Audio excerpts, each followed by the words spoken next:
গল্পকথার আসরে আপনাদের সকলকেই স্বাগত। আজ আপনাদের জন্য লেখক সৈয়দ মুস্তাফা সিরাজের গল্প অদল বদল। রোজ ভোরবেলা পার্কে কিছুক্ষণ বেড়ানো হরিপদবাবুর অনেক কালের অভ্যাস। পঞ্চম পার্কটা বেশ বড়, কিন্তু হাঁটা চলার পর একটুখানি যে বসবেন কোথাও তার উপায় নেই। এখানে ওখানে যত বেঞ্চ আছে কখন সবগুলো ভর্তি হয়ে গেছে। ঘাসে বসারও বিপদ আছে। ছেলে পুলেদের যা পায়তারা, কে কখন ঘাড়ে এসে পড়ে তার ঠিক নেই।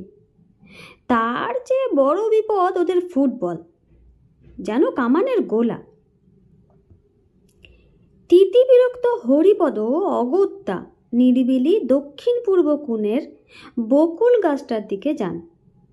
বকুলতলায় এক টুকরো কালো পাথর পড়ে থাকতে দেখেছিলেন, কিন্তু আশ্চর্য, কখন পাথরটাও দখল হয়ে গেছে। হোঁতকা মোটা, মাথায় টাক আর মুখে খোঁচা খোঁচা দাড়ি, চ্যাপ্টা নাক, কুতকুতে চোখ নিয়ে একটা লোক আরামে বসে আছে। যেদিকেই যান দেখেন তার যাওয়ার আগে কখন লোকটা বকুলতলার আসনটা দখল করে ফেলেছে। জায়গাটা যে এমন কিছু সুন্দর তাও নয়, একটু নিরিবিলি এই যা। ওদিকটায় বলের ঘা খাওয়ার রিক্সও নেই। তবে ওখানে বসে আর কিছু না থাক রেলগাড়ি দেখতে পাওয়া যায়। রেলগাড়ি দেখতে ভালোই লাগে হরিপদবাবুর।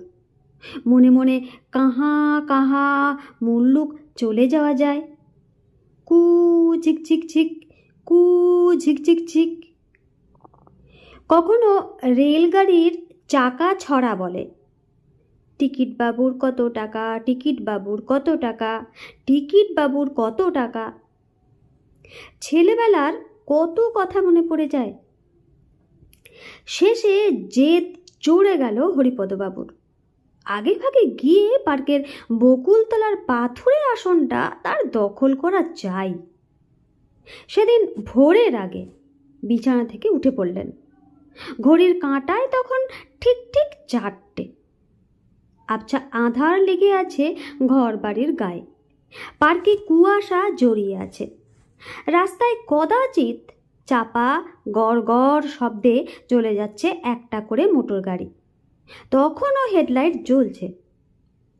হরিপদবাবু পার্কে ঢুকে হন্তদন্ত হয়ে এগিয়ে গেলেন দক্ষিণ পূর্ব কোণে।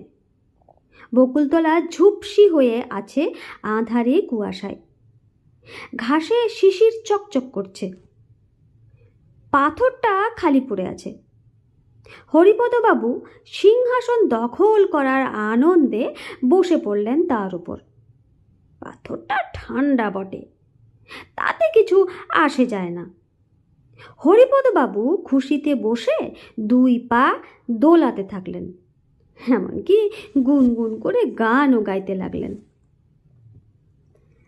আস্তে আস্তে কালচে রং ধূসর হতে লাগলো, তারপর সাদা হলো। 1-2 করে লোক এসে পার্কে ভিড় করল। কেউ ধুকুর পুকুর দৌড়চ্ছে, কেউ যোগ ব্যায়ামেও বসে গেছে, কেউ কুকুর নিয়ে এদিক ওদিক ঘুরে বেড়াচ্ছে। বেঞ্চগুলোতে বুড়োরা এসে বসে পড়েছে। তারপর ছেলে পুলেদের পায়তারা শুরু হয়েছে ফুটবল নিয়ে। হরিপদবাবু তেমনি নিরিবিলি বকুলতলায় গুনগুন করছেন আর ঠ্যাং দোলাচ্ছেন। কতক্ষণ পরে আনমনে মাথায় হাত বুলোতেই চমকে উঠলেন। এ কি, তার মাথা ভর্তি একরাশ পাকা চুল ছিল। চুল কোথায় গেল? বারবার হাত ঘষেও চুলের পাত্তা পেলেন না। চামড়ায় হাত ঠেকছে। তার মানে হঠাৎ তার মাথায় টাক পড়ে গেল নাকি? অবাক হয়ে মাথায় আঙুল ঠুকলেন, আরো চমকে গেলেন। সর্বনাশ, তার মাথা ভর্তি টাক যে। তারপর হাত গালে ঘষে গাবড়ে গেলেন।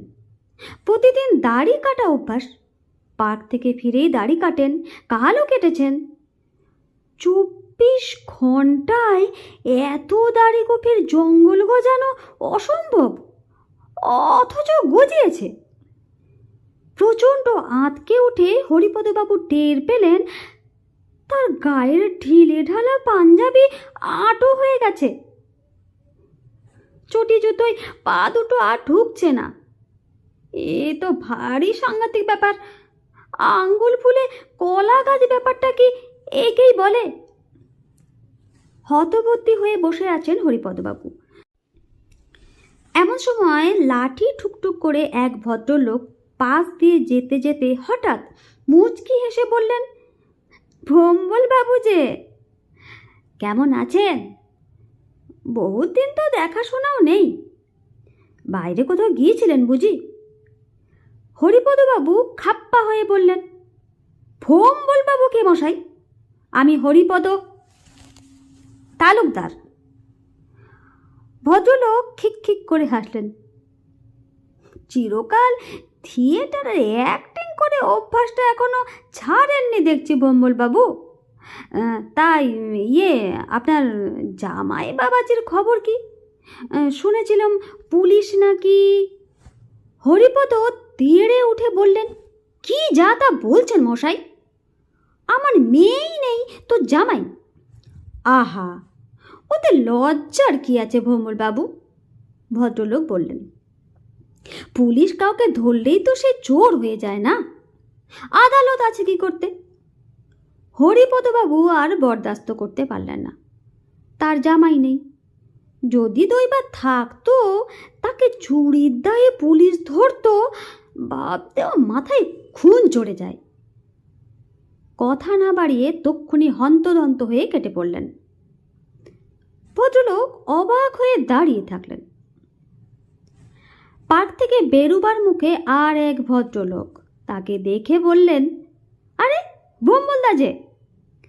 হরিপদবাবু কটমট করে তাকিয়ে জোরে হাঁটতে লাগলেন।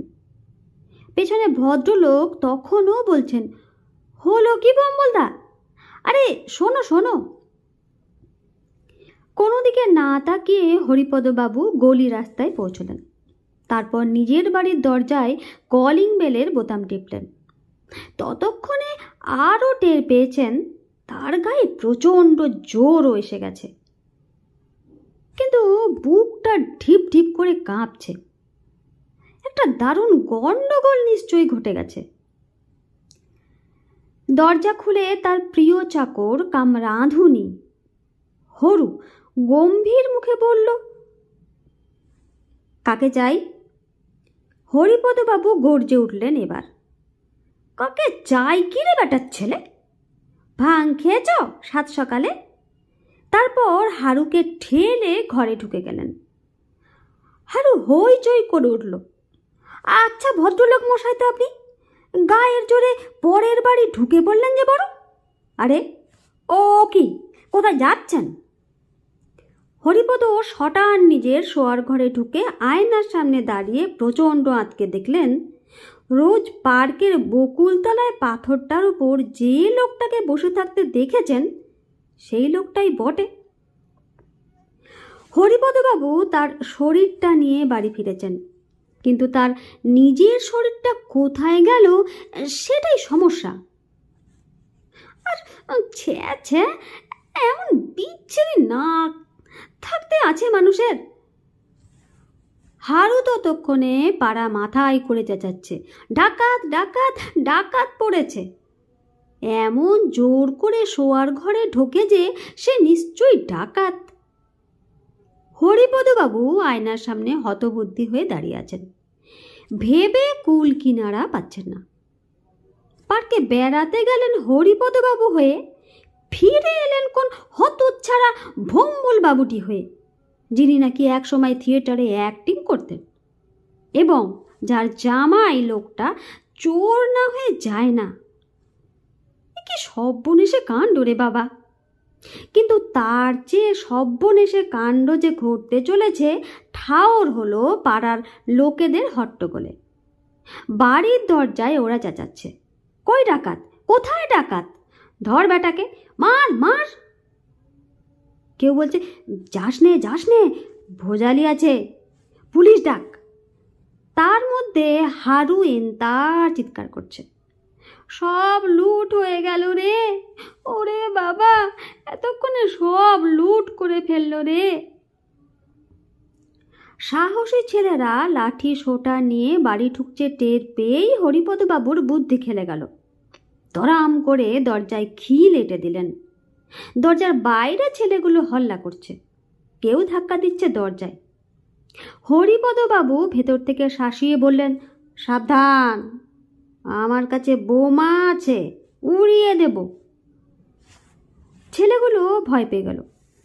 বয়স্করা বললেন, ওরে সরে আয়, পুলিশে খবর গেছে। পুলিশের কথা শুনে হরিপদবাবুর বুকের ভেতর কাঁপুনি বেড়ে গেল। তখন ঘরের ভেতর থেকে করুণ স্বরে বললেন,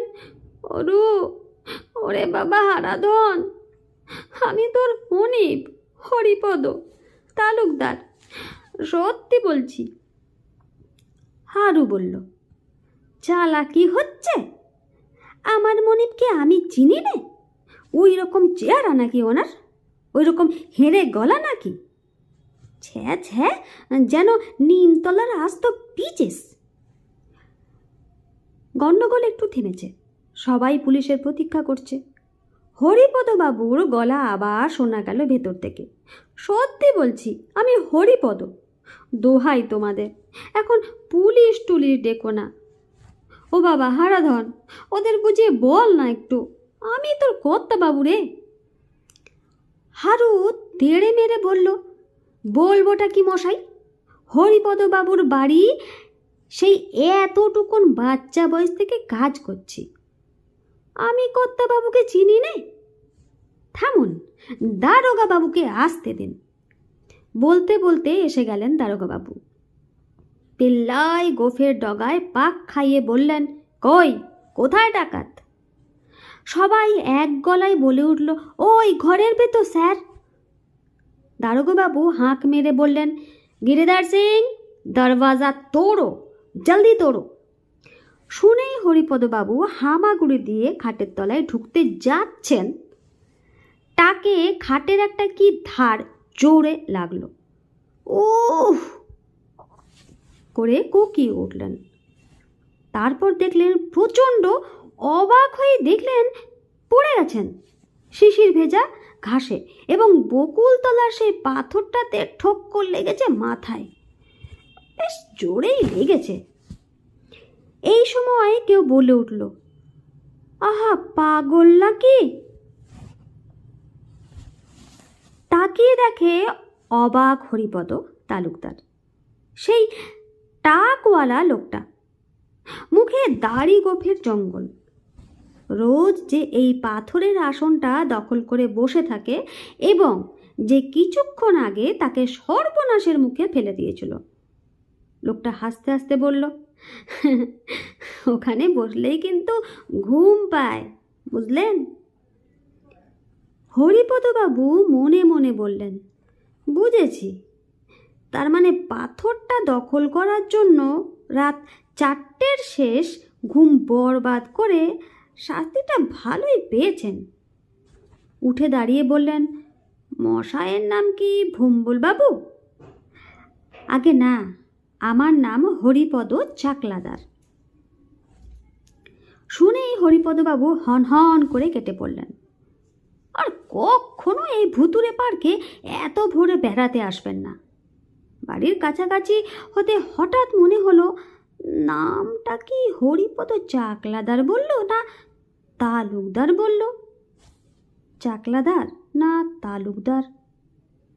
তালুকদার না চাকলাদার? তালুকদার হলে বেটার ছেলে আমারই মতো বিপদে পড়তে পারত। এই ভেবে হরিপদ শেষে খিক খিক করে হেসে উঠলেন। খিক খিক খিক খিক খিক। নমস্কার।